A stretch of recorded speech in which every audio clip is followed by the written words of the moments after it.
ભરૂચમાં જે રોડનું કાર્પેટિંગ કરવામાં આવ્યું ખૂબ સારી વાત છે, કાયમ થવું જ જોઈએ, કારણ કે પ્રજાને તકલીફ ના પડે.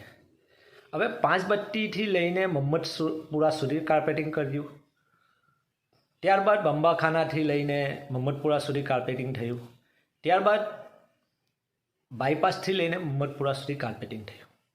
હવે મહમ્મદપુરામાં જે સર્કલ આવેલું છે ત્યાં સર્કલની બાજુમાં એક ઊંડો ખાડો છે. હવે આ કાર્પેટિંગ ચારે બાજુ કરવામાં આવ્યું, પરંતુ આ કાર્પેટિંગ કરતી વખતે, આ રોડ બનાવતી વખતે કદાચ એમને ખાડો ના દેખાયો, તો જેથી હું એમને કહેવા માગું છું, નગરપાલિકા પ્રમુખશ્રીને, ચીફ ઓફિસર સાહેબને, કલેક્ટરશ્રીને, કે આ ખાડો જે તમે છોડેલો છે તો એ ખાડાના કારણે એ ખાડો એવા પોઝિશન પર છે કે ચારે બાજુની ટ્રાફિક જામ થાય છે. કારણ કે ખાડો એટલો ઊંડો છે કે દરેકને એ ખાડા પાસે ગાડી ધીમી કરવી પડે. તો ખાડો એવા પોઝિશન પર છે કે બંબાખાના તરફથી આવતી ગાડીઓ, બાયપાસ તરફથી આવતી ગાડીઓ, પાંચબત્તી તરફથી આવતી ગાડીઓ, એ ખાડાના લીધે ટ્રાફિક જામ થાય છે.